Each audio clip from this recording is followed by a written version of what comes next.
Anyway, I'd like to welcome all of you to the first of our lectures for the spring of 2022. This is a virtual meeting, given the fact that our speaker is in India, but we do hope to be able to have in-person sessions. And for those who don't know, we have sent out announcements of our sessions. There will be an additional one that I've just organized for April 12th, that will be virtual, with Shanali Khojamulji, who will be speaking to us. So we will be putting those on our website, but I wanted to begin by thanking Fiza Shahzad and Namrata Jain, my two graduate assistants at the center, for all the help that they have given us in putting this event together. Mr. Sainath needs no introduction. He's a very famous individual, a preeminent journalist from India, who's extremely knowledgeable about the structural inequalities that plague India's agrarian sector. He's the winner of the famous Rama Magsaysay Award, and he has made his mark on public discourse, certainly in India and more broadly, with his best-selling book, Everybody Loves a Good Drought, which came out in 1997. And he's done some extremely path-breaking work and important work as the founding editor of People's Archive of Rural India. I was prompted to invite him after a fascinating pre-lecture conversation that I was having with a group of scholars. I was speaking to them on partition, and we were having a pre-lecture conversation at the Punjabi University at Patiala.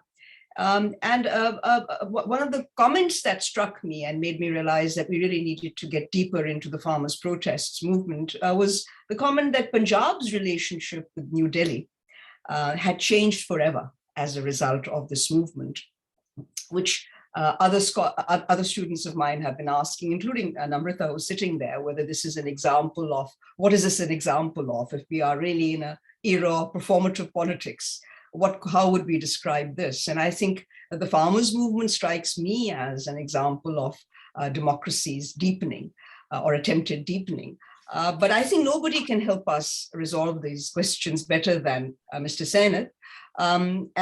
So whilst I'm really interested whether he supports the view that the relationship of a province, in this instance Punjab, has changed, I think that with the critical UP elections literally just around the corner, this is an extremely good moment for us to talk about inequality and the agrarian crisis, why protests by Indian farmers will continue. It's a provocative and a very apt title.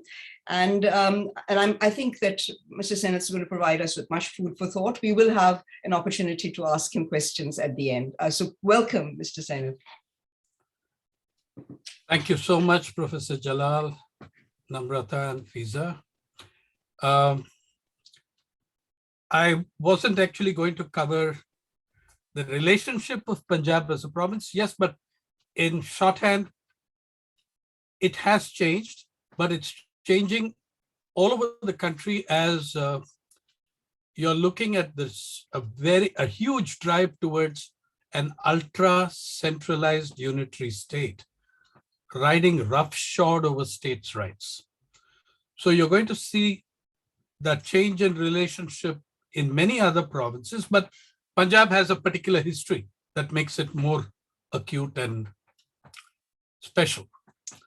Now, on the inequality and the agrarian crisis, I realize that when we speak of the agrarian crisis today, what immediately comes to people's minds is the passing and repeal of the 3 obnoxious farm laws, which have gained global notoriety, laws repealed as a government retreated in the face of a farmer struggle organized at the height of the pandemic, organized between July and November 2020, and from which November saw tens of thousands of farmers parking themselves at the gates of the Delhi Darbar.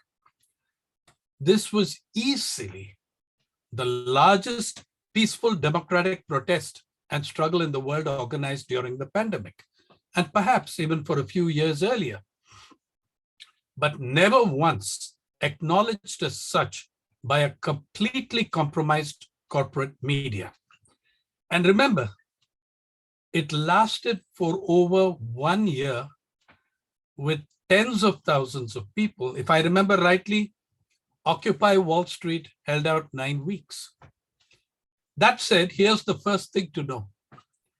The laws were an aggravation of the agrarian crisis, but far from being the crisis itself. In their victory, the farmers got the corporate boot off their necks for now. But the agrarian crisis is very far from over.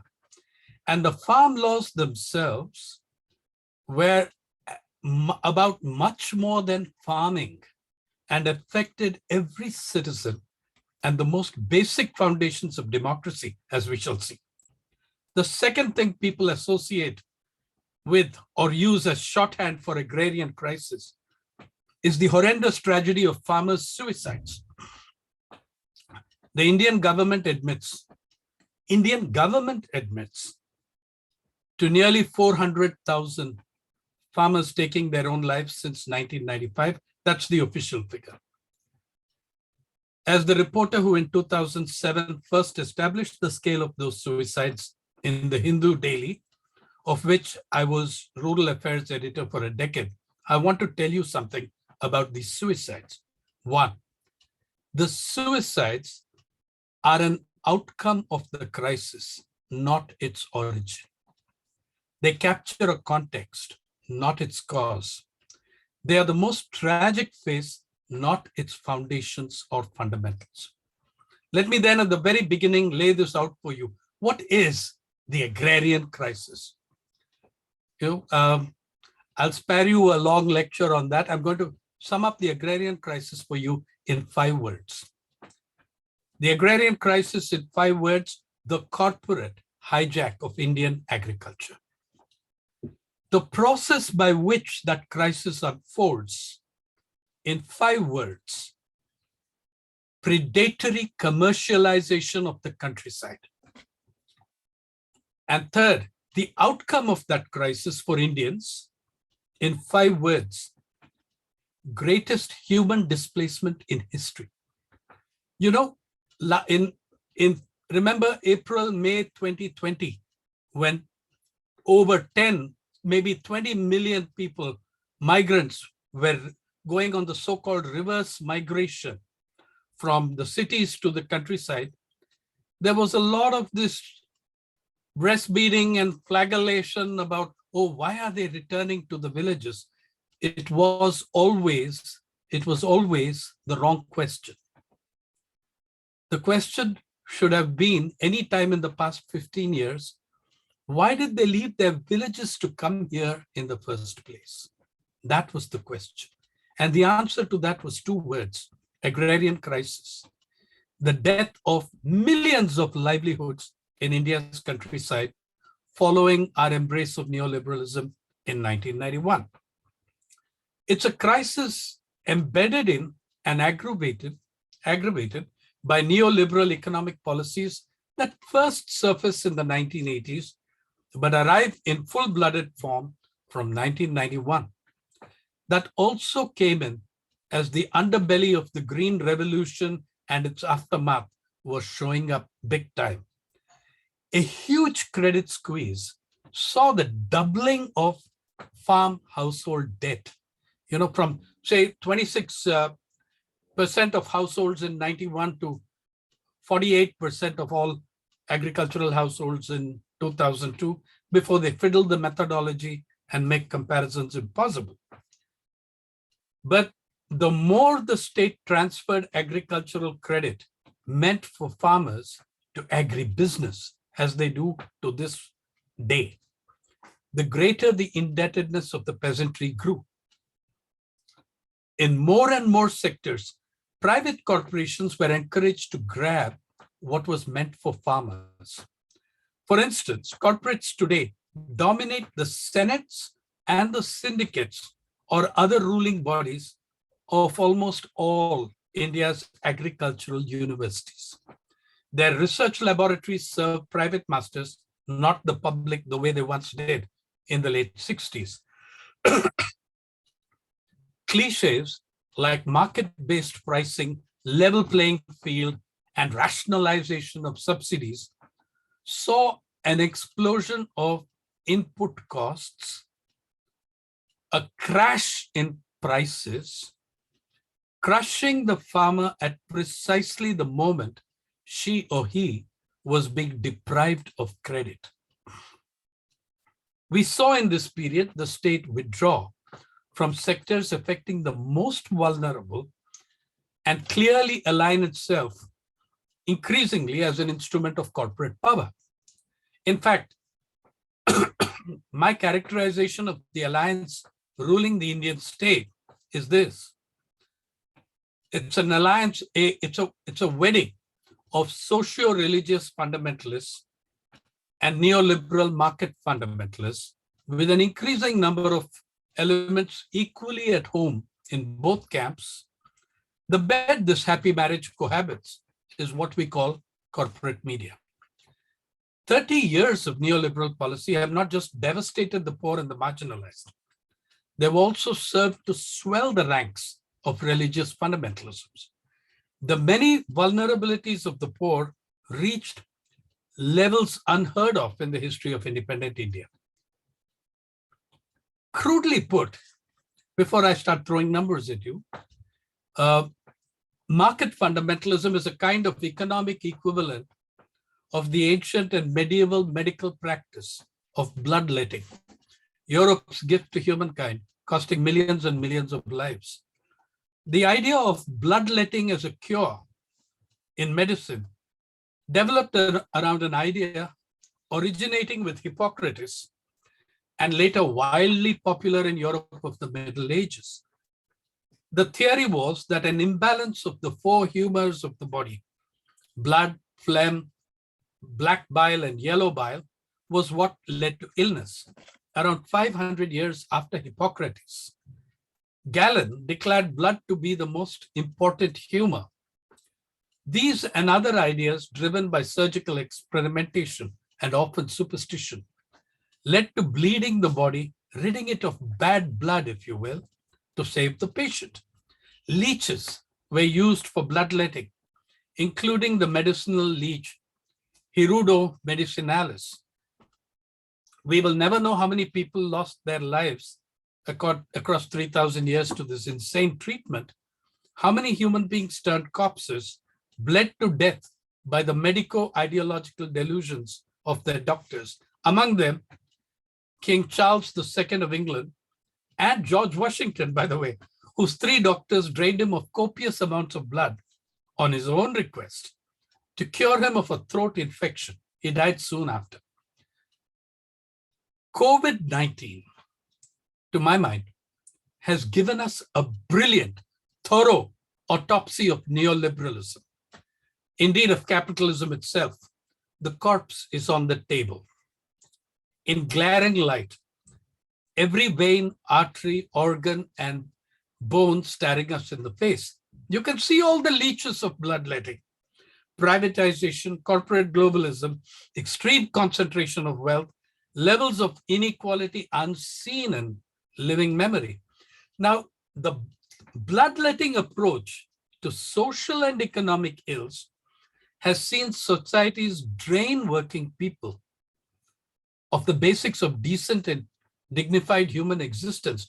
And that's a very, very important factor in the protests, in the farmers' protests. Please do not think that these protests began on November 26, 2020. That is not so.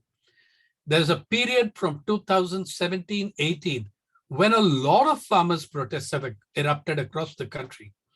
The most spectacular one of them being a march of 40,000 of the poorest farmers in the richest state of Maharashtra from Nashik to Mumbai, marching 182 kilometers in 6 days and nights to take their protest to Mumbai to demand the implementation of reforms of the kind suggested by an eminent panel called the Swaminathan Commission, but really the National Commission for Farmers.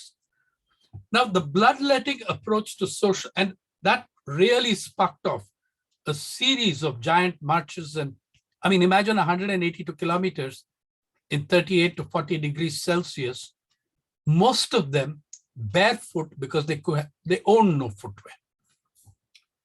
Now, the 3,000-year-old medical practice of bloodletting reached its peak in Europe in the 19th century. Its discrediting comes in the late 19th and 20th centuries. But please understand that this doctrine and its practice are till today dominant in the disciplines of economics, philosophy, business, and society. The bloodletting doctrine, dormant, now dominant for four decades, has seen the biggest transfer of wealth from poor to rich since the height of classic colonialism. In India, you could say since 1991. And then comes the pandemic. Allow me to throw a few numbers at you on Indian equality. An inequality cynically constructed, ruthlessly engineered these past 30 years. We learned at the end of the first year of the pandemic, and we learned from Forbes, no less, the oracle of global capital, that 140 individuals, 140 Indians, or 0.0000014% of the population had acquired a cumulative worth equivalent to 22.7%, or well over a fifth of our gross domestic product. At that time, $2.62 trillion. So 140 individuals owned wealth equal to over a fifth of our gross domestic product, bringing, as they always do, that other whole meaning to the word gross. We had 102 billionaires at the start of the pandemic. We added 38 in the months that followed, in the 12 months that followed. That is a rise of 37% in billionaires in a single year, no mean achievement. And their achievement in almost doubling their wealth, that is, they grew their wealth by 90.4% to arrive at $596 billion. That is phenomenal. They nearly doubled their wealth in a year when the government of India acknowledged a shrinking of GDP by 7.7%. Now, by the way, a lot of independent economists do not agree that the GDP shrank by 7.7%. Many of them have talked about 10 to 12% and some more. It happened in a year when the country saw, so in it, these 140 guys, sorry girls, it's mostly guys, I think 4 women. It happened in a year when the country saw the loss of 118 million jobs in a single month. In a single month. The Center for Monitoring Economy put out those figures in April, May 2020. Some part of those jobs, a significant part, have still not returned. Remember all those migrants tramping out. Nearly 1 crore, nearly 10 million of them went out in the so-called special workers trains. In this period, as the economy shrank officially by 7.7%, the wealth of the 2 richest Indians, Mukesh Ambani, $84.5 billion, and Gautam Adani, $50.5 billion, these are all dollars, is far greater than the gross state domestic product of Punjab, which is 85 billion, or Haryana, which is 101 billion. In the pandemic year, Ambani added $47.7 billion, or 3.57 trillion rupees, to his wealth. To give you a sense of what that money is, it meant in rupee terms, he added 113,000 rupees to his wealth every second, every hour, every day, every month for a whole year. Now that 113,000 rupees, by the way, works out to the average monthly income of 6 Punjab agricultural households at that time in that year. And the average Punjab household, farmer's household, is calculated at 5.24 persons per household.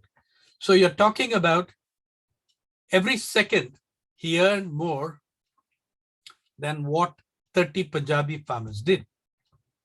Now recall that these were the two gentlemen whose names were in every other slogan raised by farmers protesting at the gates of Delhi, the two biggest beneficiaries of the since repealed farm laws.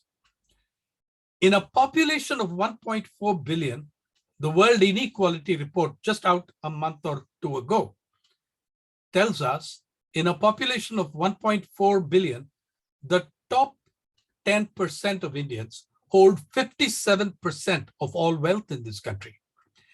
The report says the share of the bottom half is 13%, but not, if I go by Credit Suisse's Global Wealth Data Book, which I normally consult every year, it's not even 13%, it's about 8 or 9%, the bottom 50%. And says Credit Suisse, the big multinational Swiss bank, total wealth in India increased 8-fold between the year 2000 and year 2020. And it's not just wealth that is unequal. You can see the astonishing inequality in income as well. The World Inequality Report says that 84% of Indian households witnessed an income decline during the COVID-19 pandemic. The richest 98 Indians own the same wealth as the bottom 522 million. The wealth of the top 100 families is 57.3 trillion rupees. Now, don't be too surprised by all this. It's not something so spectacularly new as some of us might imagine. It's called disaster capitalism. If you remember, I think many of this audience today as students would have been infants at the time of the tsunami of 2004. They would have been toddlers, okay, very young. But the tsunami that hit 11 countries very badly on December 26, 2004, of those 11 countries devastated by the tsunami, 5, Indonesia, India, Malaysia, Thailand, and Sri Lanka, had very major stock exchanges. Indonesia, every one of them, the stock exchange recorded unbelievable, unprecedented heights, never seen before in their history since founding. Look at Indonesia. It lost 250,000 human beings, and the rest of the country rocked, but the Jakarta stock exchange index, oh boy, that really rocked. It reached a height it had never known before. And so, it's called disaster capitalism, but it's rooted in very simple economic and time-proven principles that the unbelievable prosperity of the few must derive constantly from the incalculable misery of the many. The World Inequality Report reveals that inequality in India is worse today than it was under British rule. Under British rule, 1858-1947, roughly, the top 10% held about 50% of the national income, lower than today's 57%. But starting from the 1980s, as I said, and then a full-blooded embrace from 91, deregulation and liberalization principles have led to one of the most extreme increases in income and wealth inequality observed in the world says the World Inequality Report, with Louis Chancel and Thomas Piketty and the rest of them. Wealth inequality in India is even worse than income inequality. By the way, the bottom 30%, if you look at the Credit Suisse's tables on household wealth, the bottom 30% own zero, zilch, nothing. The bottom 50% own next to nothing. The report also notes that female labor income share in India at 18% is one of the lowest in the world. This is lower than the Asian average, which is 21%, and barely above the average in the Middle East, 15%. In the midst of all this mayhem, all this data coming out, from the time of the Credit Suisse report onwards and Oxfam's inequality reports, in the midst of all this mayhem and the pandemic, the government of India decided this was the very best time to ram through the new farm laws, first as ordinances and then as laws. The calculation, as I and a few other reporters as well, were frankly and openly told by BJP leaders, was that the peasants were too cowed down by COVID, cowering at home in fear, too pulverized by the pandemic to organize and resist. That was the calculation. It was a fatal miscalculation. But I'm sure all of you have read something about the laws and the debates. I won't throw chapter and verse at you. I'll just show you a few clauses that escaped scrutiny totally and are now being introduced in law after law, agriculture related or not, in laws that have to do with agriculture. Those clauses are being repeated. They were pioneered in the new farm laws, drawing on old legal clauses from colonial laws, in some cases over 100 years old. These clauses affect every single Indian citizen and undermine Indian democracy most severely.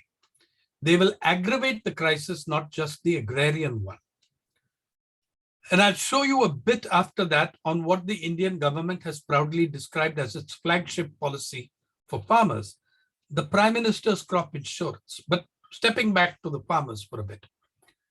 In the name of market-based pricing, in the name of rationalization of subsidies, the cost of cultivation, let me give you an example. Vidarbha, the epicenter, a region in Maharashtra that has been for 20 years the epicenter of the farm suicides epidemic. The cost of cultivation of an acre of cotton went up, depending on irrigated or unirrigated, by 300 to 500%. Some varieties of seed, the price rose by 700%. Of fertilizer, by 200, 300%. Of pesticides, same figures, all in hundreds of percent.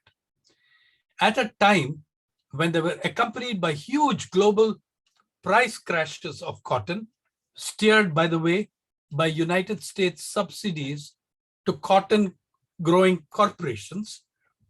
In the year 2006, total US subsidies to its cotton producers or traders, more correctly, were greater at $4.6 billion than the total value of cotton crop in the United States, which was $3.7 billion. So you had a huge price crash all over, and your cotton farmers, whether in India, Vidarbha, whether in Benin or Burkina Faso or Malawi, in 4 West African countries for whom cotton is the meal ticket, they collapsed. There are countries for whom that's a big share of their, it's a significant share of their GDP. Now, all of them collapsed, and you see a wave of farmers' suicides all across the world, because there's more than just the cotton price. There's also what liberalization has let loose. What does it do now to educate your children in a decent school? What does it cost you to get medical attention to your ailing parents? All these things put unbearable pressure. Between year 2000 to date, I've had the misfortune, the very dubious distinction of having visited over 900 households where a farmer has taken his or her own life. I will not use the word committed suicide because somehow that sounds very criminal. You know, you commit something. They took their own lives in despair. It is something that I can tell you, whatever the health of the economy, destroyed my health, my mental health, and my equilibrium for just about ever. I'll show you, when I show you the kind of programs they think up for farmers, you'll see how that transfer of wealth, how that is taking place from poor to rich. But so here I'm going to share, Fiza, I'm going to share the, may I share screen with you now? Yes. Okay. And I'm going to show you those clauses, which I say are quite, which as I say, are quite insane. Yep, here we are. New, are you able to see them? Yes. Do you want to go to full screen? Oh, yes, I will do that. Yes, let me do that. From beginning, yeah.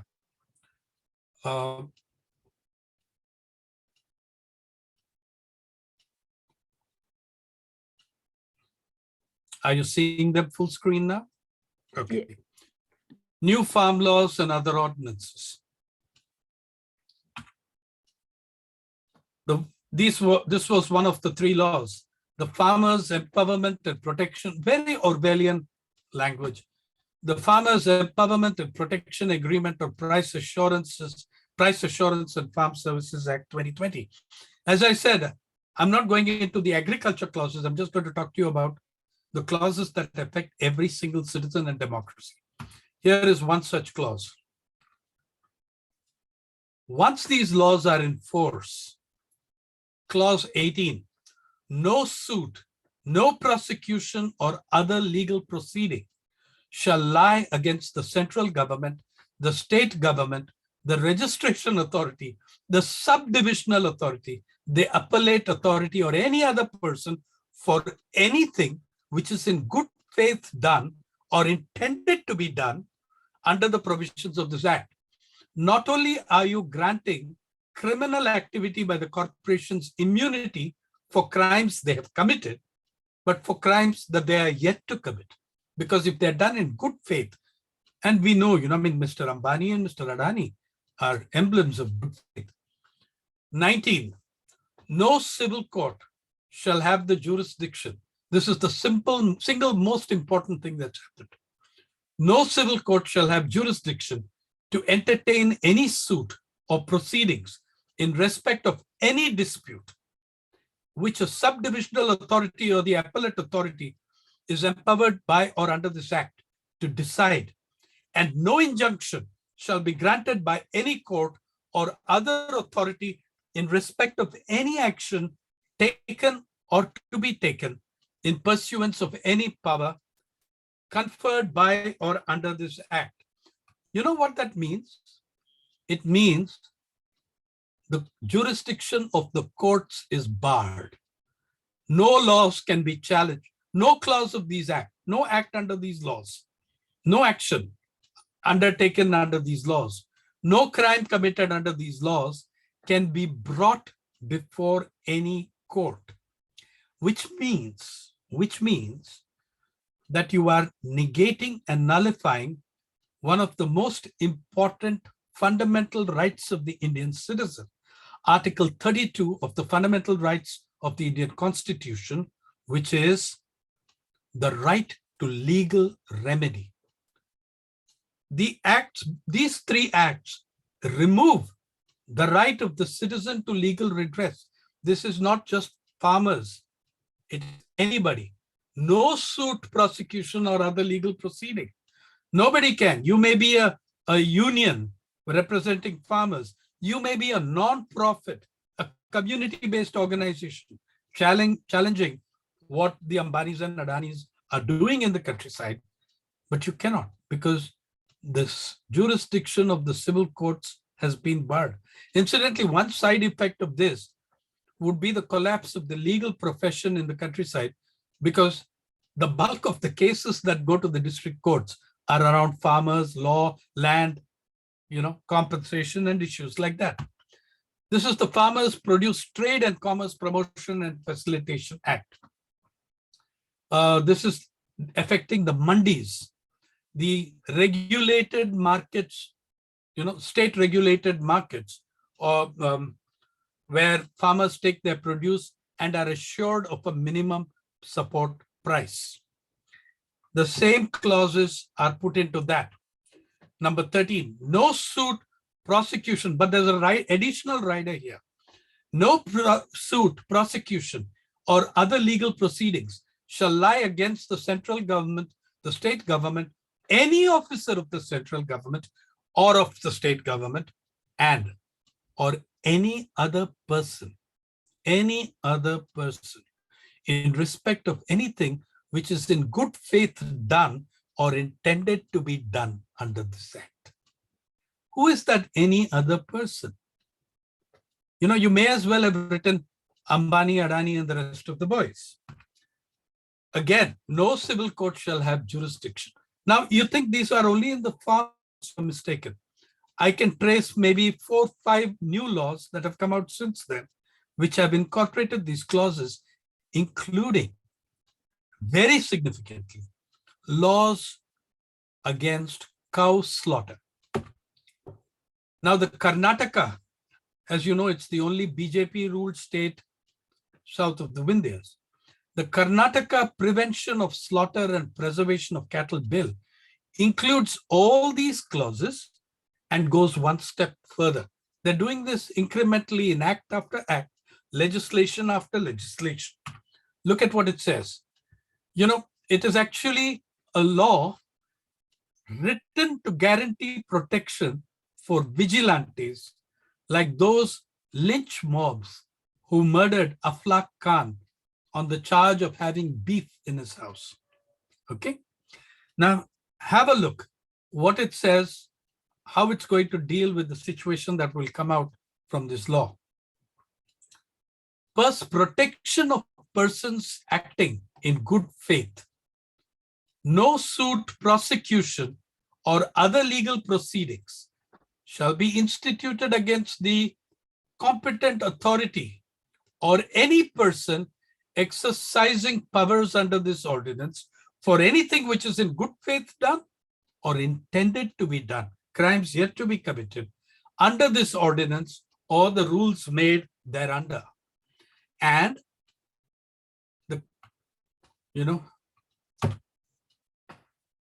the piece de la resistance. Persons exercising power under this ordinance are deemed to be public servants. All persons exercising powers under this ordinance shall be deemed to be public servants. That means the lynch mobs of the Bajrang Dal, the Vishwa Hindu Parishad, the RSS can claim that they were acting on public interest and should be deemed as public servants. Now, I cannot think of a single law anywhere in the world in such a situation or context that gives vigilantes the right to be recognized as deemed as public servants. Back to the farmers' agitation.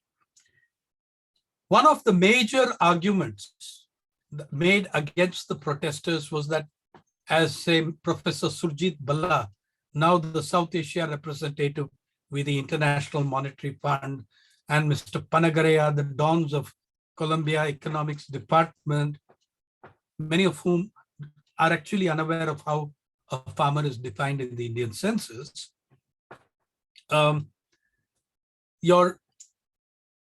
they dismissed these farmers protesting at the gates of Delhi as demanding socialism for rich farmers from Punjab. How rich are those farmers? Said Mr. Ambani in every second last year earned more than 30 Punjabi farmers did in a month. Okay, 6 agricultural households. And he earned that much every second of last year. Let's look at what the farm incomes were. I'm showing you the 2013 incomes. Now we do have a new report.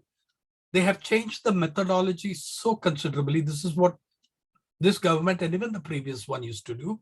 It becomes very difficult to compare suicide figures of this year with previous years. It becomes almost impossible to compare the income figures of the latest report with this report. But this was the report in force at the time of the agitation. So have a look at the rich farmers demanding socialism. Average monthly income of an agricultural household at an all India level, agricultural year 2012-2013, 6,426 rupees, which I fancy is about 85 US dollars. I'm sorry, folks, I didn't have the time to convert all the rupee figures into dollars. Sorry about that. But you just take it as something like 73 rupees make $1. Okay. So 6,426 was not the income of the farmer. It was the income of that agricultural household. National average 5 persons, Punjab 5.24, Haryana 5.9. So what does that mean? The actual Punjabi household income was 18,059 rupees. Average number of persons per such household, 5.24. So a monthly per capita income of 3,450, which I fancy is less than $60 a month. This was your rich Punjabi farmer demanding socialism. Of course, they were the richest in the Indian pantheon, in the Indian spectrum, rather, in the farmer spectrum. Haryana, average monthly income of an agricultural household of 5.9 persons, 14,434, or a monthly per capita income of 2,450. Now, Mr. Modi's home state of Gujarat is dismal, okay? Monthly per capita income, if you work out, 1,524. Now, that was for the 70th round of the National Sample Survey, 2013. Now, we have one for 2019, and the claim is that, hey, that monthly income household of 5 people has gone up to 10,218 rupees a month, which is still pathetic when you divide it by 5 individuals. Second, that's the nominal income. If you take the real income, say for instance, if you count, and also if you count the input costs of family labor on the farm, that 10,218 becomes less than 8,300 rupees. Even more intriguing and more interesting, Mr. Modi claimed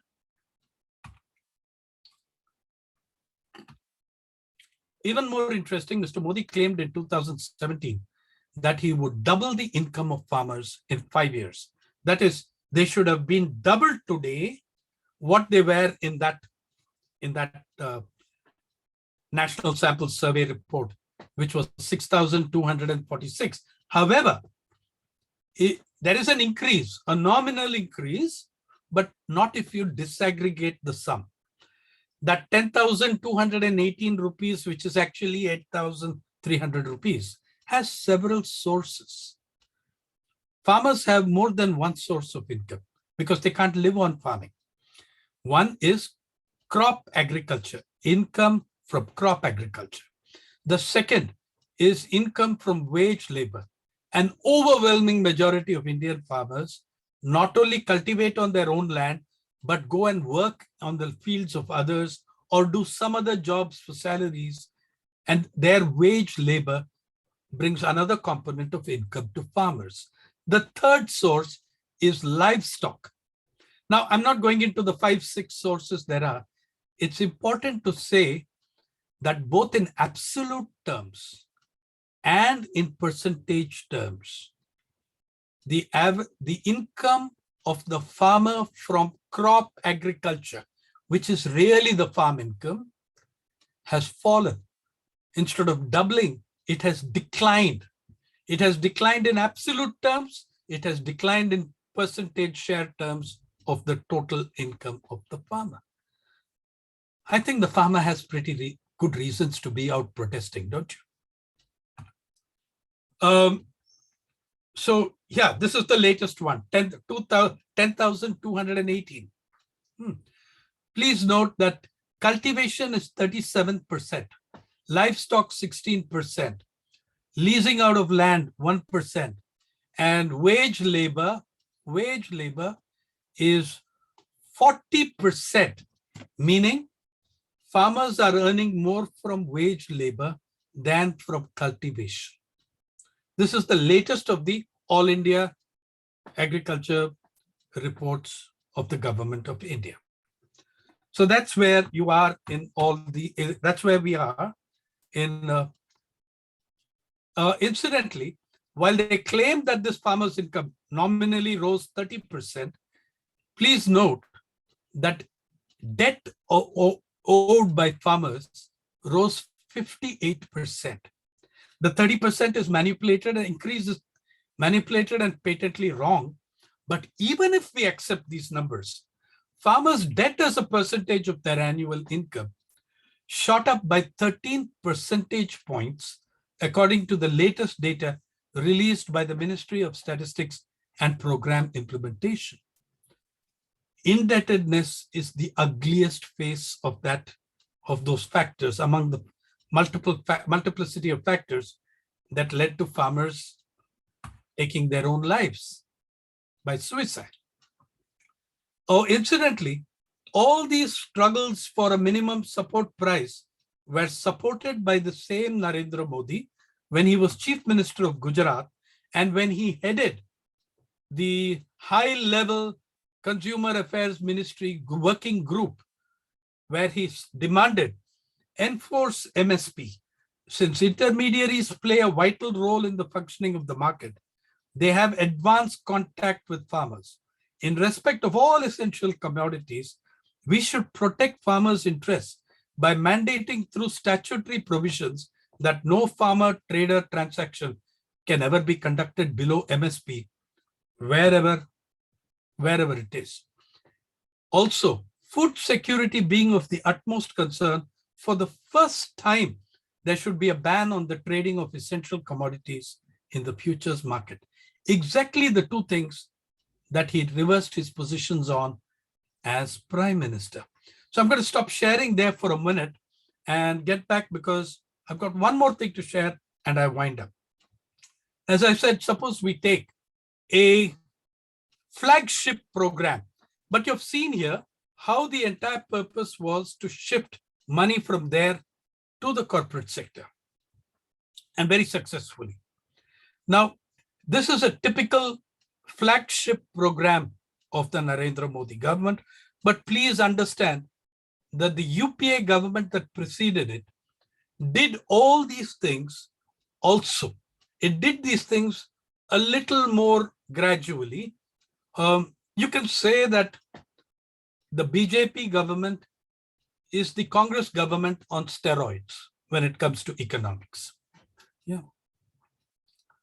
Now, this is the great how we have handed over tens of thousands of crores of rupees, meaning that's hundreds of millions of dollars, to corporations from poor people from an insurance program that was compulsory, mandatory. Only this year, only in 2021, they started allowing people to opt out. This is a very typical program. We don't have the time, so I won't go into detail, but you can look at it. One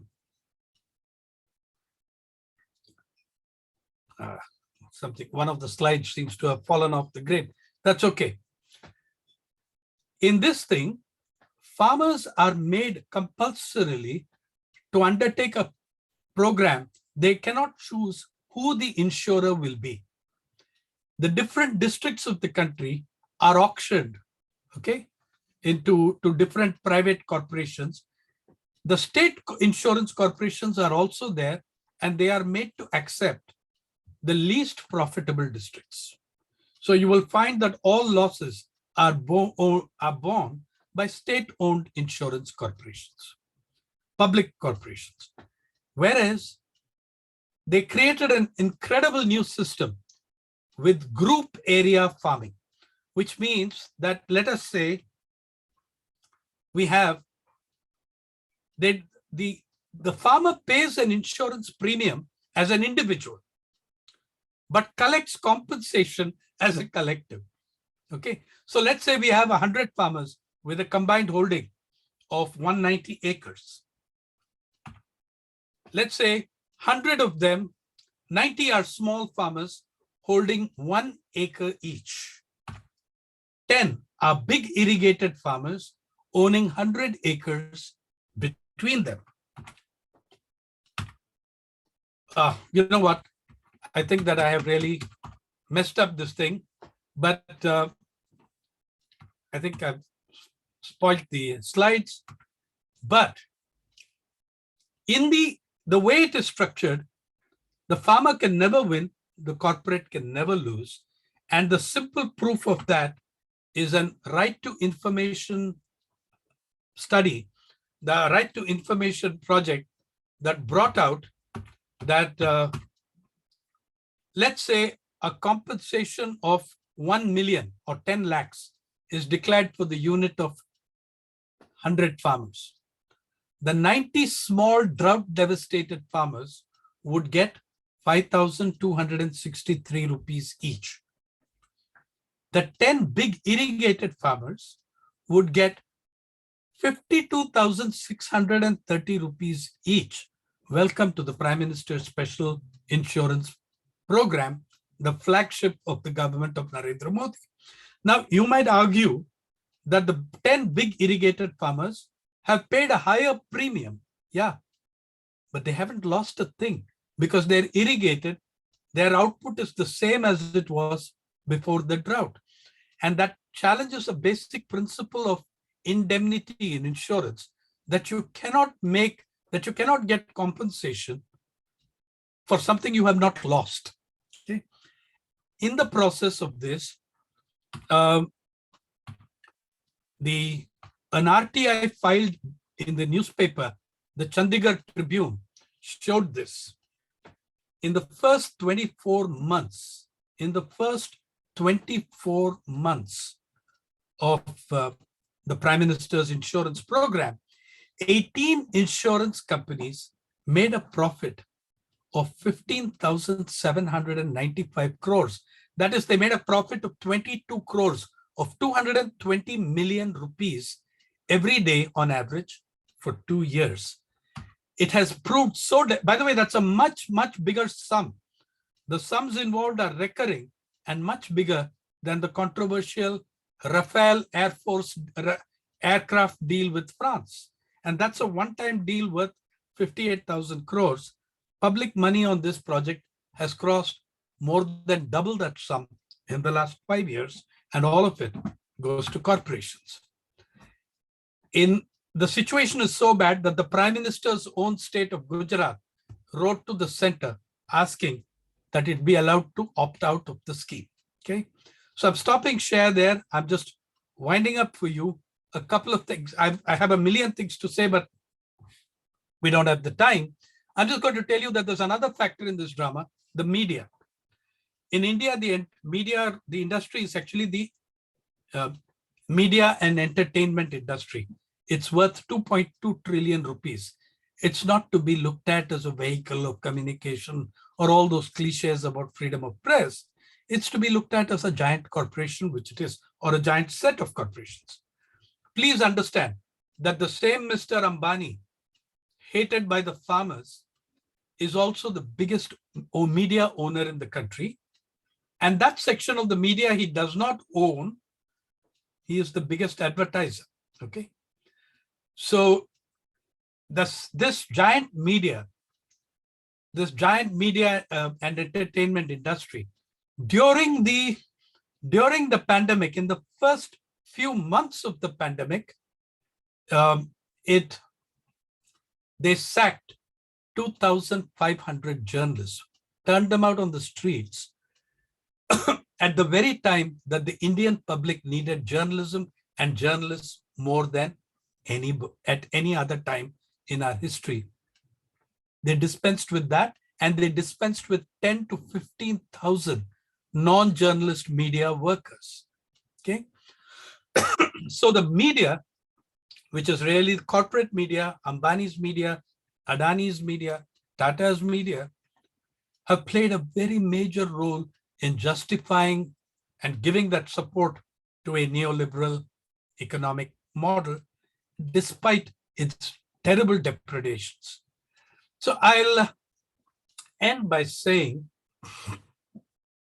what started out as an agricultural crisis soon became a full, I'm trying to tell you that not a single one of the issues, the high cost economy of farmers, the privatization of water that is, happening apace, the privatization of public sector companies that were producing inputs for agriculture, the closure of such companies, the flogging of the agricultural universities to private corporations which control them, the releasing of prices by 300 to 700% in the name of market-based pricing, the credit squeeze involved in such a way that today Mumbai, I'm speaking to you from the city of Mumbai, it's the most urban metropolis in this country, okay? And it's part of the state of Maharashtra with 125 million human beings. The agricultural credit outlay last year, 53, in a state that is 55% rural, agricultural credit, 53% of all agricultural credit comes to Mumbai city. There are no agriculturists in Mumbai city, but there is agribusiness, the headquarters of Monsanto, Mexico, whatever the front company's name is, all these kind of companies. None of the basic features leading to farmer distress have been resolved, they've been aggravated. And I'll end by saying, what started out as an agricultural crisis soon became a full-blown agrarian crisis, and I'm sure you appreciate the distinction. For about a decade and a half, I have been insisting that we shouldn't be talking about just an agrarian crisis. It has moved beyond that to a societal crisis affecting every section of the people. It could even be a civilizational crisis with the largest body of land-holding small farmers in the world struggling for their very survival. It is certainly a crisis that goes beyond a loss of production, a loss of statistical numbers, a loss of GDP, a loss of land, even a deadly loss of human lives.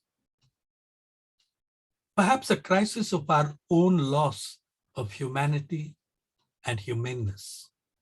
Thank you.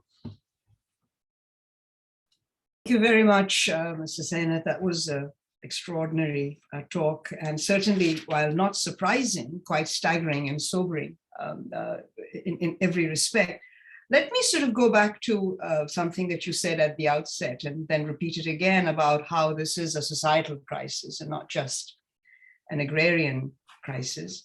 And so there I want to ask you about the political fallout. I mean, these kinds of discrepancies, inequities that you're talking about And I mean, with neoliberalism, one of the great problems with political mobilization has been the fragmentary nature of that mobilization, the sort of the denial of the intersectionality. And I wonder how we can take this particular very effective farmers' movements, which you very rightly in your title said is not going to end.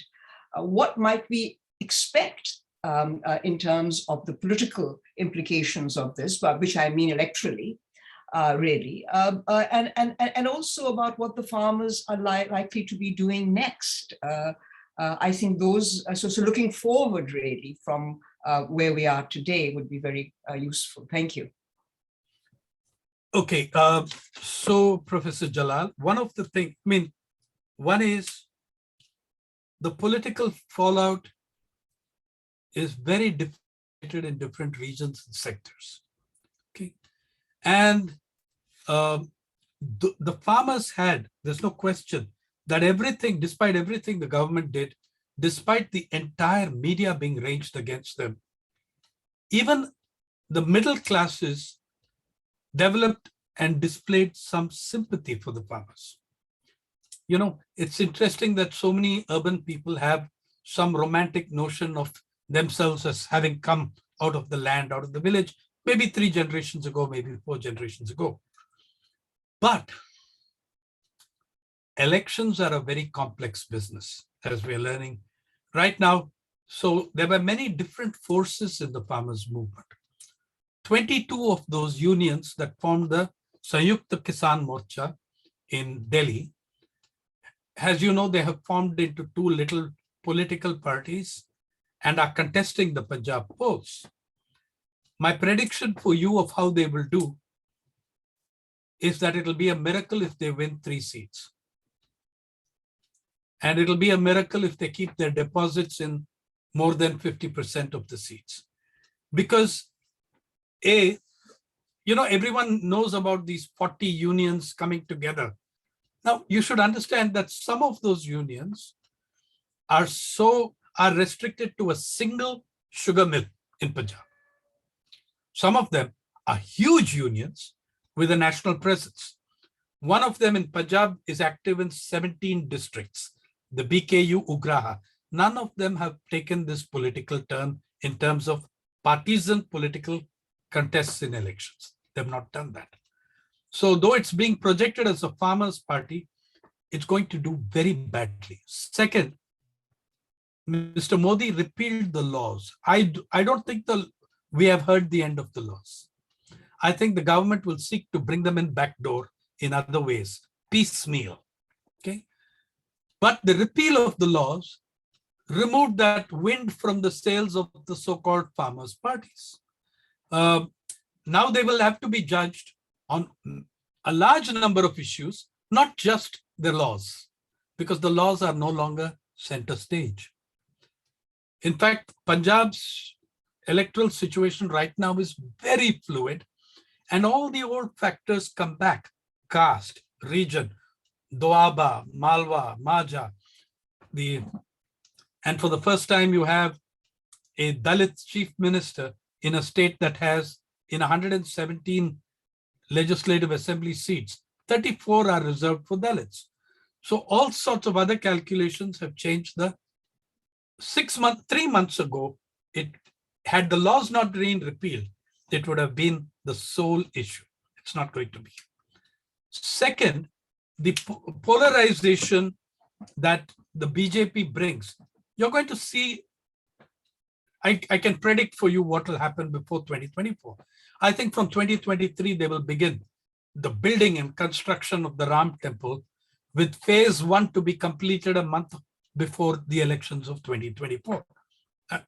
You know, the interesting thing in the UP elections is that Akhilesh Yadav and the Samajwadi Party are trying to counteract the BJP's Hindu-Muslim polarization with a backwards versus forwards polarization. OBCs versus Thakurs and Brahmins. Yogi Adityanath is a Thakur. The BJP is a Brahmin-owned party in Uttar Pradesh.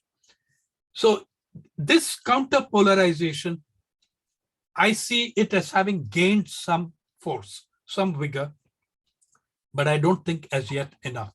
So the fallout electorally, elections are a different bunch of, are a different game from the everyday political struggle. There are so many other factors that come in there. And like, for instance, in Goa and Manipur, to my mind, it doesn't matter who wins, the BJP will form the government through the governor. That's what they've done in half a dozen states. In UP, the farmers' agitation matters in Paschim UP, West UP, it matters. And I think you're going to see a significant advance for anti-BJP forces in the election there. But you're also heading perhaps for a situation in 2024 where the BJP has lost 90% of the state assemblies and can still win the national election because the opposition have no national face. It's all very, I'm sorry to make it sound so bleak, but that's only because it is. There is hope. There is another kind of hope also. And you're right. The farmers' movement, what it did, the achievement of the farmers' movement was that it taught the rest of us about resistance. They went through Delhi's worst winter in 40 years. They went through one of the worst summers in 3 decades. They went through rain, hailstorm, lived in unbelievable conditions, were met with border security force and paramilitary in a show of force we haven't seen on the line of control with China, okay? That kind of mobilization. And yet they hung in there and held out. I think they have inspired 1,000 other protests. That is what they've achieved. Well, thank you very much for that very comprehensive answer. I think we need to open it up to the audience. So if there are questions, please either raise your hand or write into the chat your question, and Fiza will read them out to Mr. Sainath. Thank you so much. Yes, thank you. So we already have a couple in. Firstly, from Hassan Abdullah Tawheed, how did the social media play a role in the agrarian protest? Do you think it has created some influence for sustaining the protest for long? Okay, do you want to ask the other one? Then I can answer both together. Sure. And then we have another question from Walter Streeter. Mr. Sainath, you mentioned briefly how these policies represented an about-face from Narendra Modi's campaign promises. Given this, how has this crisis affected Modi's personal popularity and basis of support?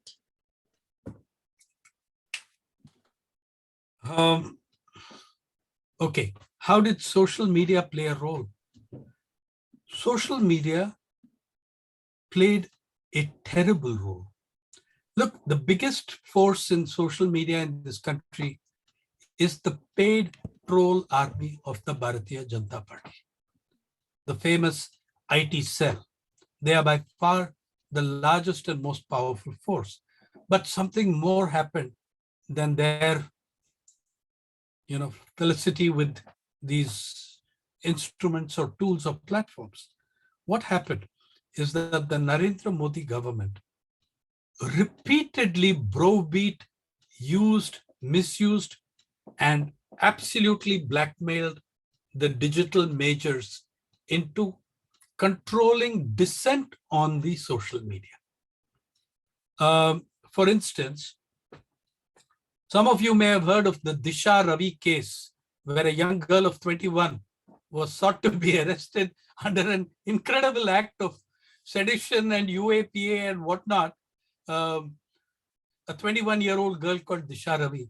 And in fact, in tracing, you remember that deadly anti-nationals, as I wrote at the time, global terrorists like Greta Thunberg and Rihanna, were tweeting in favor of the farmers. Yeah, of course, it had an impact in the diaspora, I'm sure. I'm not a bit sure, actually. But the government got Twitter and Google to crack down on that dissent. Now, I'm a print media guy who for the last 6 years is running a digital media platform. All of us found that the algorithms for search on Google were tweaked to make the number of hits for farmers' protests fall 50% below what they were in 2020.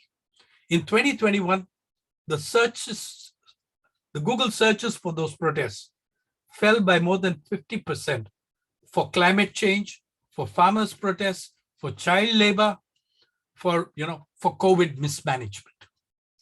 Second, so you saw that there were, and let me not make it that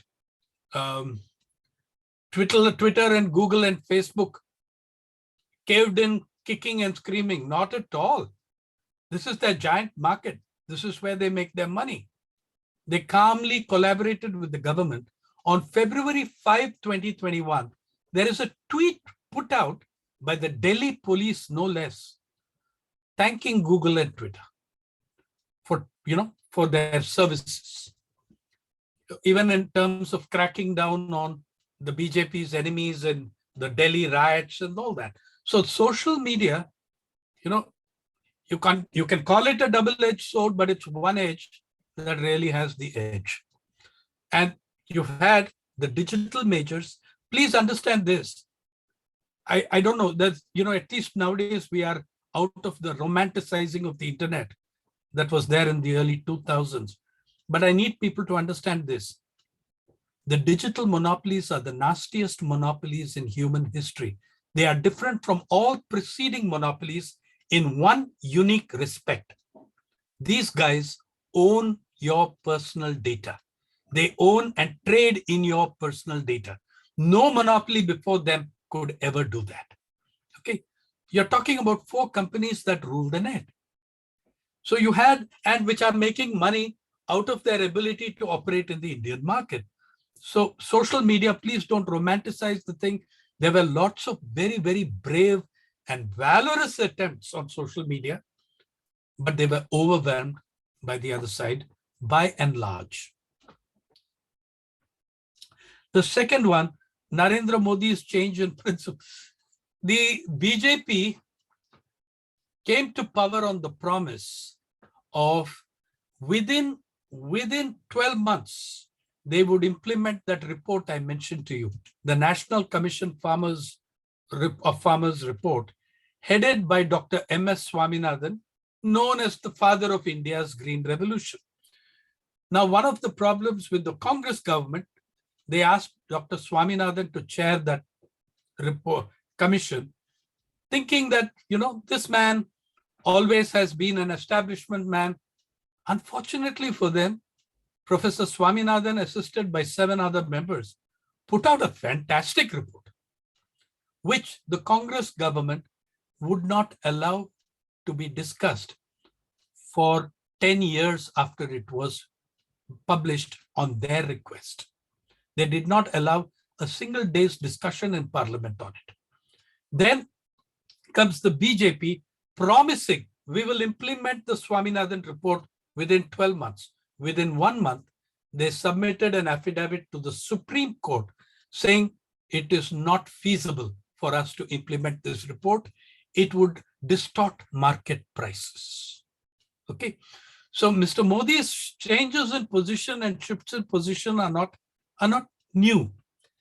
And I don't know how anyone, knowing his record as Gujarat Chief Minister, but our media can.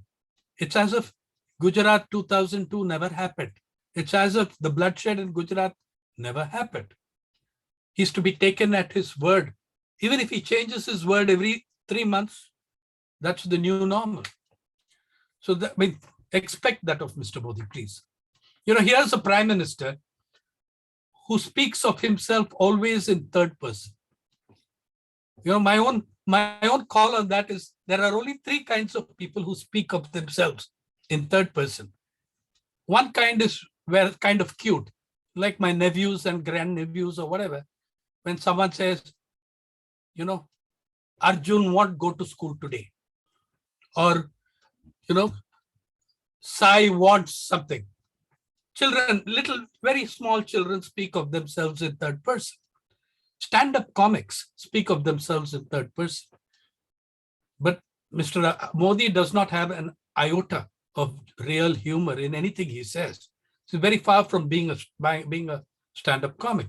The third kind of person who does that is those with a Caesar complex, delusions of grandeur and megalomania, to put it simply. They speak of themselves in the third person always. So you're looking at a giant cult of personality, which, by the way, has been very substantially built through social media. You're looking at that. The king can do no wrong. Somebody has to be thrown under the bus when things go very wrong. The agriculture minister or someone, but not the king. Yeah. Thank you. We have a question from Dr. Bose, so I'm just going to allow him to speak because his hand is raised.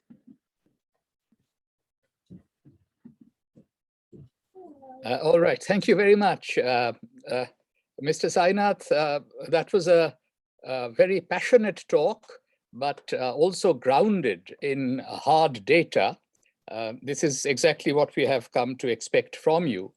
And you linked the agrarian crisis to the growing crisis of India's democracy. But I would, in asking my question, actually focus for a brief moment on the economic aspect. And, I'm a historian who's worked on the credit crisis in agriculture, for example, in the Depression. And, the credit problem has two sides. There is this problem of huge peasant indebtedness. But on the other side, it's very important for farmers to have an easy flow of credit. Correct. Yeah. And so what you showed us was that the government's flagship policy on crop insurance is completely wrong-headed. It's not benefiting those who should be targeted. In fact, it's benefiting those who should not. If there were to be a government after 2024, and it's a big if, that is not completely beholden to the big corporate interests, what would you suggest in terms of a flagship policy which will actually provide agricultural credit to farmers who need it? That's my economic question. And very briefly on the political side, I just wanted to say that, you gave us both a pessimistic and an optimistic view, that there are such overwhelming odds against which we have to fight, the big corporates, the BJP in its current phase of dominance, but also the success of the farmers' movement, at least in getting the farmers' laws repealed, has given some degree of a boost to morale. But then there is this, how can the politics of the resistance in the streets, actually, is there any way that it can link up with electoral politics? Because ultimately, unless we are able to overturn the current regime's parliamentary majority, we see no hope for sort of real change in the societal sphere as well. Thank you, Professor Bose. May I say that I'm very aware of your work. And let me answer the last bit first. Can the politics of resistance be linked to the agrarian question, to those issues? Yes, absolutely. Unequivocally, I will say, yes, it can. And it has happened. In our lifetime, in the last 15 years, we saw what happened in the 2004 election, which you could say was a farmers' election, right? The most famous figures, the darlings of Western media primarily, the darlings of global corporations, the S.M. Krishnas and the Chandrababu Naidus, were the worst defeated, right? They suffered their greatest defeats. And Mr. Naidu has never, in the more recent election, he's been wiped out so badly that a ruling party has won 85% of all seats in all local bodies in Andhra Pradesh. So yes, it has happened. It's not at all impossible, but it can be pretty difficult when so many other factors of caste, class, region are brought in and brought into play by institutions, organizations, political forces that have tremendous degree of organized power and money power behind them. The entire corporate world, even there is a section of the corporate world that is today politically terrified of the ruling dispensation, but still 85% of all electoral bond contributions made anonymously by corporations have gone to the Bharatiya Janata Party. Okay, so I'm saying that the politics of it gets very, very complicated because, say, media owners, for instance, they are dependent on government advertising, especially when industry advertising collapsed during the pandemic. So that's one set of things, but politics of resistance, linking it, I would give the example of those Nashik farmers. It was, to my mind, the greatest protest that I have seen in of its kind, when 40,000 of the poorest farmers ran.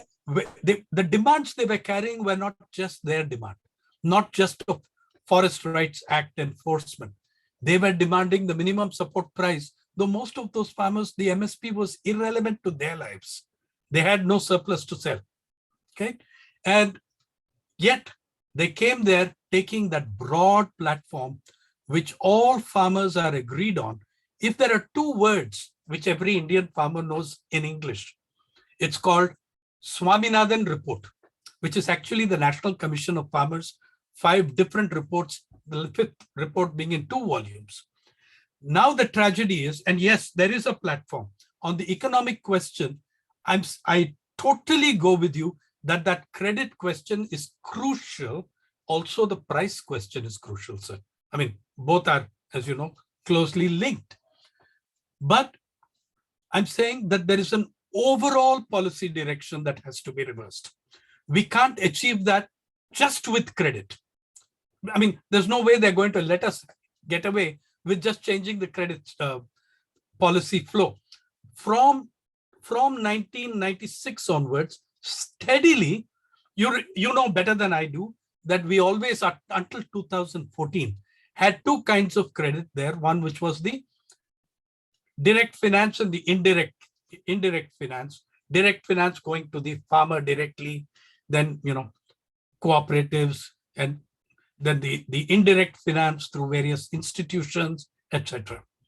In 2014, by 2014, almost everything was under the indirect finance.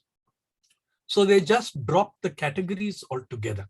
The RBI just dropped the categories, dropped the distinction between direct and indirect finance for credit. And it is hugely the corporations that are receiving the credit. If you just look at the size of the loan, Professor Bose, Professor Ramakumar of TISS has done the study for between 2000 and 2008, and so has Professor Pallavi Chavan, who works with the RBI. I think that one of the things that you see there is that loans of the smallest category have collapsed, below 50,000, below 2 lakhs, below 200,000. And loans in the 100 million to the 1,000 million category, loans in loans in the 10 million to 100 million to 250 million category, 10 to 25 crores. Those have more than doubled, almost trebled. So it shows you where that money is going. We need it. Here is that broad solution, which I'm happy to tell you that the farmers' movements have accepted. I don't promise you a solution. I can give you a basis for a possible solution. The first thing we need to do is to debate nationally the incredible nightmare that the farmers and agricultural laborers of this country are going through. One of the things we called for, there's a little platform called Nation for Farmers, which formed out of the Nashik March. The point is, the Parliament of India and every state legislature should have a special session of the Parliament and Assembly exclusively on the agrarian crisis and related issues, in which the Swaminathan reports must be discussed threadbare, and the entire gamut of policies in which debt and credit are central also have to be discussed, and we have to take very different positions, which the farm unions have put up. The second issue in that, the second thing in that, the tragedy is that the Swaminathan reports are now 15 years old. And new problems have come onto the farmers' plate, like climate change, very serious ones, which in the People's Archive of Rural India, we cover every day. Yeah. So here's the deal. We have suggested, and the farm unions have accepted, not being seen now because of the elections. Instead of a Swaminathan commission, which was an expert panel, a panel of experts that consulted thousands of farmers, let's have a Kisan commission, a farmers commission, controlled and answerable and accountable to the farmers and agricultural laborers of this country. And they will put up an alternative to the neoliberal economics platforms, which have brought this country to the sorry pass where it is. In that, by the way, at least two chief ministers are very sympathetically considering the call for a full-fledged assembly session on the agrarian issue. So we start that way and we build that consciousness across. When it's a Kisan Commission, it can have hearings and studies in every taluka of this country. Let's make them part of that solution rather than handed down policies to them. Let them create the solution as well. Thank you. We are running short on time and there are lots of questions, but I don't want to delay you, Mr. Sainath, unless you are prepared to take a question or two. I have all the time in the world. We have all the time for you. Midnight. We have all the time for you. So I will let Fiza proceed a little bit longer for a while. Okay. Thank you. Sure. Namrata, you want to go ahead with yours first? Yes, thank you. Thank you, Mr. Sainath, for a very, very informative talk. I want to steer your attention a little to the middle class as the consumer, or let's say a lay consumer, because we are looking at, an agricultural crisis turning into an agrarian one. And definitely, with the different aspects that you've touched upon, it is coming to every single household in terms of, increase in prices and the purchasing power of an average middle class household during the pandemic. Actually, a lot of everyday common things, especially when we talk about essential commodities becoming unpurchasable. How do we understand, or how do we locate them in this agrarian crisis? More so when the middle class continues to be enchanted with the bourgeois aspirations presented by the likes of Ambani's and Adani's. Also, when the government is parallelly presenting this notion of nationalism that everybody is, buying into. So how do we, this is a mass of population which is not going to rise up and protest. We know that about the middle class. So what are we doing for them or with them?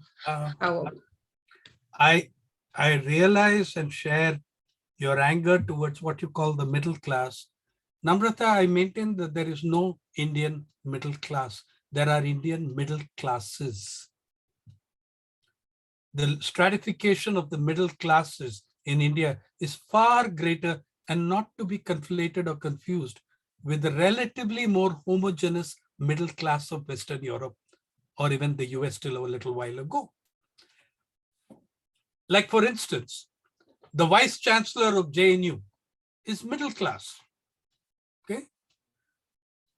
The driver who drives the car of the Vice Chancellor of JNU is an experienced driver who gets 45,000 rupees a month, which straight away places him in middle class. But he and the Vice Chancellor, I think you'll agree, go home to very different worlds at night and evening, right? They are both middle class, but they're not of the same class. They are middle classes. Second, there are middle classes, sections of the middle classes that have come out in sympathy with the farmers. And I will tell you this, one of the most striking things, after the Nashik march, there was a Delhi march which we organized, encouraged by that, a march on Parliament in November 2018. Do you know who the volunteers for this were? 2,000 Delhi University kids, including some 40 of them first-year BA Political Science at St. Stephen's, as elitist as you can get, okay? They came there, these kids came to the march where there were over 100,000 farmers. These kids came there at 4 a.m. in the morning to the railway stations to receive the farmers coming in from Bihar. Then they ran off to their exams because it was end of November. They had exams. They ran off, wrote their exams. They had to reach their campus by 9:30, wrote their exams, came back at 1:32 to serve as volunteers for lunch, serving lunch to 100,000 hungry farmers. In that, 120 doctors came from just the All India Medical Institute and set up a medical center. In fact, the medical center tent was far more popular than the food tent. The farmers knew, they could get food when they wanted, but they couldn't get medical attention when they wanted back home. So there was longest queues outside the counters were at the medical students' counters. And it was fantastic. People came there from an entire day's shift in the All India Medical Institute and several other medical colleges and worked through the night. And those who worked through the night went back in the morning on the next shift at AIIMS. There was a hell of a lot of diversity in the people who gathered there. In Mumbai and Nashik March, as the farmers came into the city, they did something spectacular.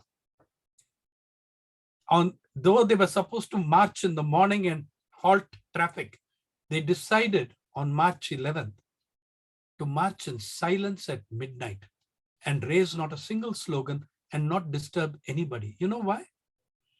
Because they learned that the children of Mumbai, hundreds of thousands of them, had board examinations the next morning, and they didn't want to disturb the kids, and they didn't want to disrupt their traffic on the way to exam halls. So, you know how much goodwill it got them? The parents of those kids came with food packets to the Azad Maidan, a historic venue of the Indian freedom struggle. That day, we saw lawyers coming out of the High Court saying, we'll file petitions against the government, you tell us. We saw little businessmen from Crawford Market come and give 2,000 pairs of chappals because they watched these farmers marching barefoot from Nashik, and their feet were bleeding. Doctors from JJ Hospital and Nair Hospital came and set up counters to treat the farmers whose feet were bleeding. We saw students, teachers, lawyers, bank employees, unions who distributed lunch. We saw teachers for farmers, students for farmers, lawyers for farmers. That day, that organization was born called Nation for Farmers. There is that hope.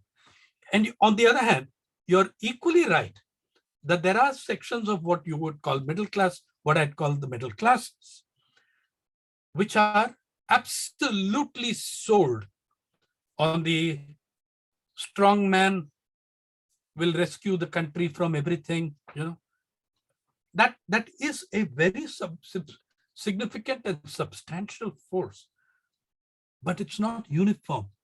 There is hope. And let me put this thing about hope and optimism very simply, because people always ask me, is there any hope? Is there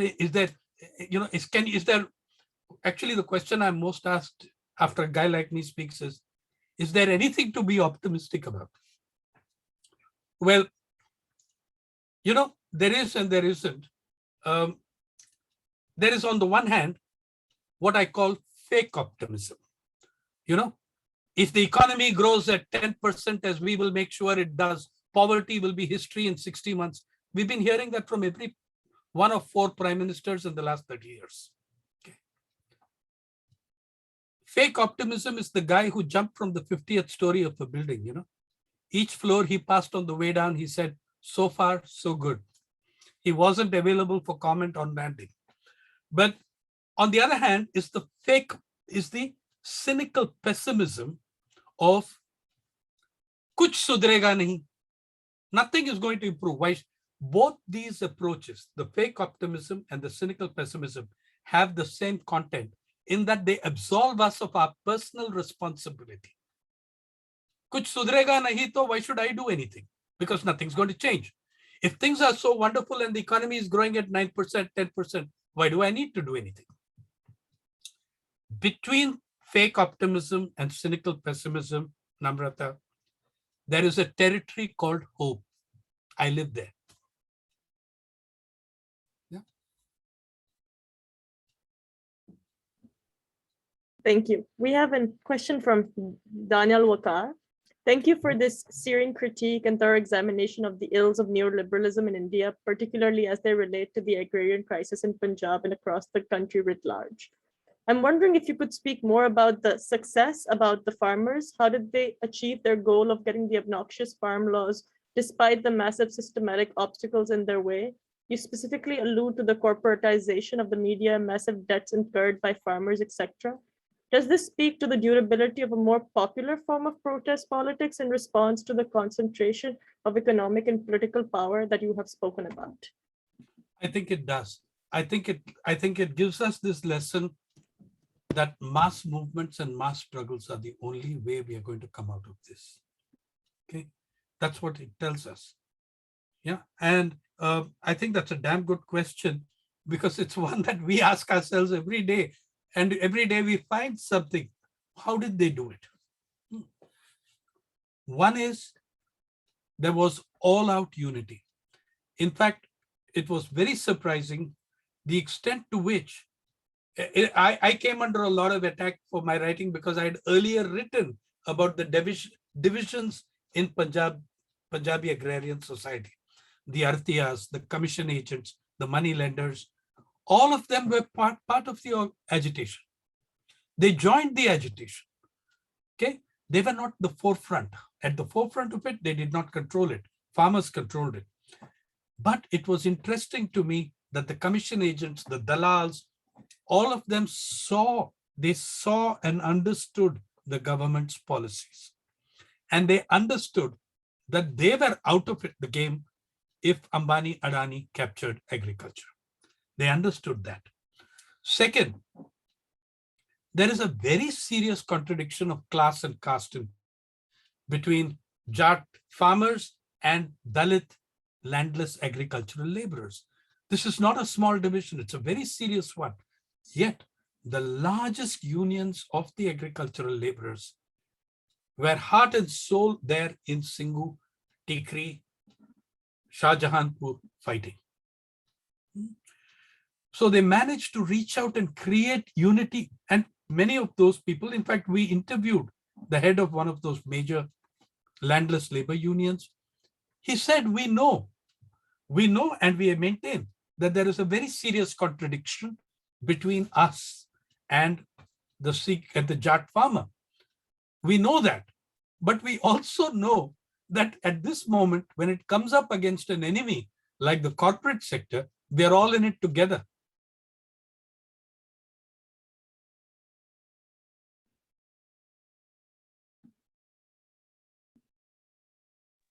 Looks like we are frozen. So let's see whether he comes back on. Okay. Yeah, he is back. Yeah.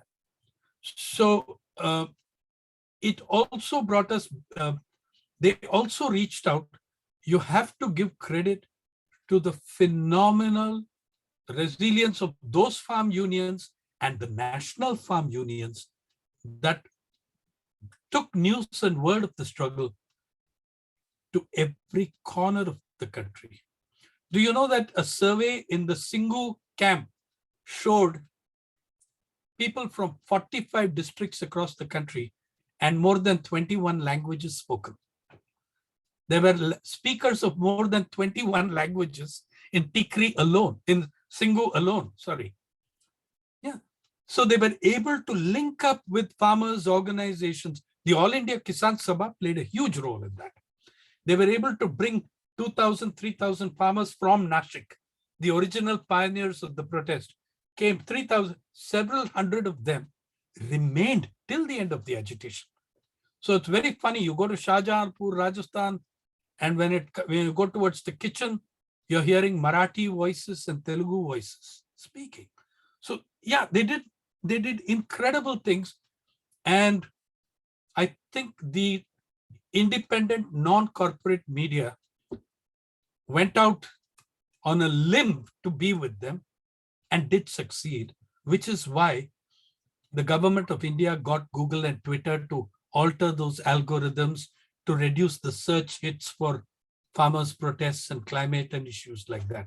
So that's as much as I can say that, oh yeah, back in Punjab, please understand that every community center, every Gurdwara and temples were telling people, you have to go back, you have to go to Delhi and relieve those who are there so that they can come back for the harvest.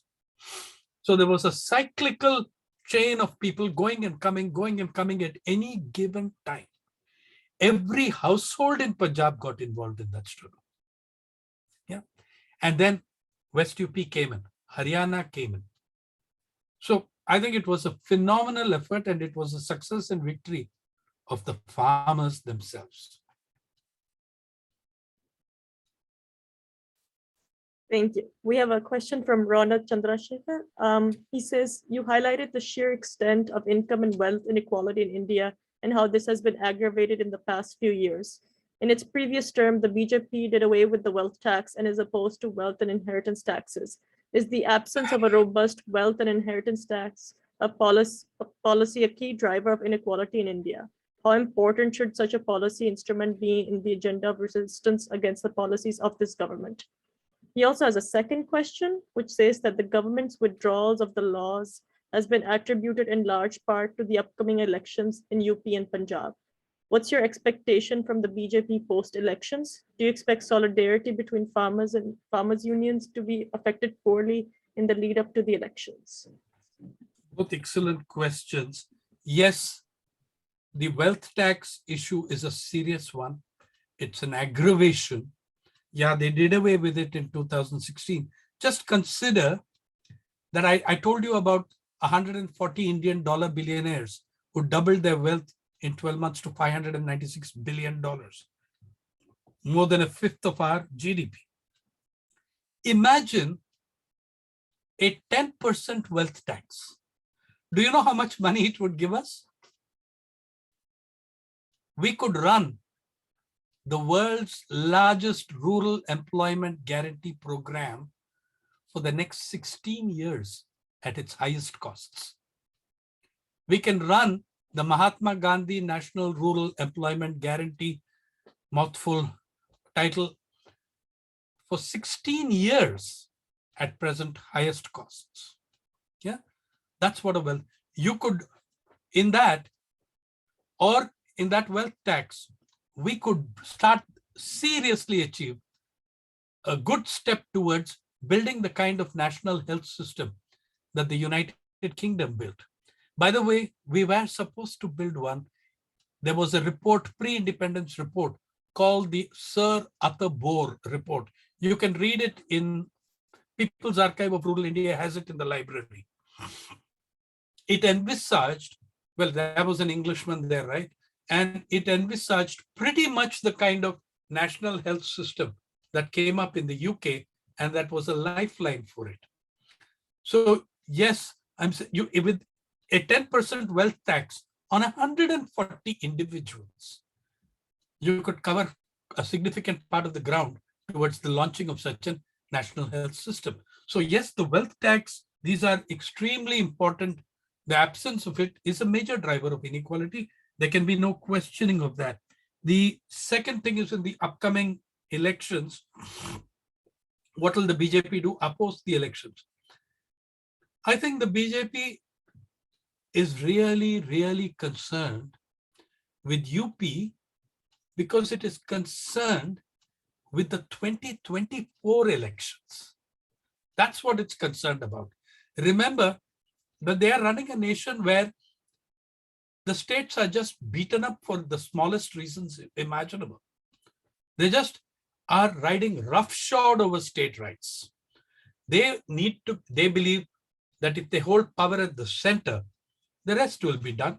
And they have pretty much proved that it can happen that way when the most democratic measures taken by state governments are thrown out by the elected governor who was yesterday's BJP chief minister in Stump State in the north. Okay? So that is going to be a very major phenomenon. The farm laws will be brought back in other means. However, a lot of that will depend on how they read the results of these elections for 2024. They really don't care about the small states. They don't, which have one parliament, 2 parliament seats from Goa or something from Manipur. They're not too bothered about that. They're bothered about Uttar Pradesh, Punjab. And yes, they know. And yeah, well, the point that Professor Jalal made very early, the BJP knows that the equation with Punjab and Delhi is altered for a good long time to come. And in fact, whatever the result of the Punjab election, which according to me is now a straight fight between the Congress party and the Aam Aadmi party. In fact, the Congress party had the advantage till yesterday. And then you see, the Congress has an astonishing ability to shoot itself in both feet when it has everything going for it. I always describe the Congress party as, with the old saying, when there is nothing left to do, be sure a fool will do it. Now, that's what they did by announcing its CM candidate, which is really the business of the elected legislative party to do. They should not have done it. Now they were opened their own party to disruption. So but the BJP knows that whatever the results of the Punjab election, it's coming in fourth place. After Congress, AAP, whichever may come first, AAP or Congress, Shiromani Akali Dal, third, Shiromani the Akali Dal BSP alliance, that is, and the BJP Amarinder Singh alliance, fourth. They are in fourth place. They know that. So Punjab parliamentary election will matter to them a lot. The major states, the parliamentary elections, by the way, the outcome of the elections will determine whether KCR's government can remain stable in Telangana. If the BJP does badly, it will make friends with KCR in Telangana. If it does very well, it will pull him down. That's their stated projection on what's going to happen. You are looking at a government that is, already functioning like a presidential government, like a presidential form of government, and a very authoritarian presidential form of government. So that's where the elections, that's what's going to happen. And in 2023, as I said, they will start a lot of stuff around the Ram Temple. And guys, remember, there is always Pakistan. Okay. According to me, the BJP lost the 2019 election. They lost it and pulled it back with Pulwama and Balakot. They pulled it back with that. Please notice that the results changed entirely in the Hindi belt and in the north. Pulwama and Balakot did not have much of an impact in the south, except in Karnataka, where they are the major force. So there is always Pakistan. They know that too. You know it. Watch this space.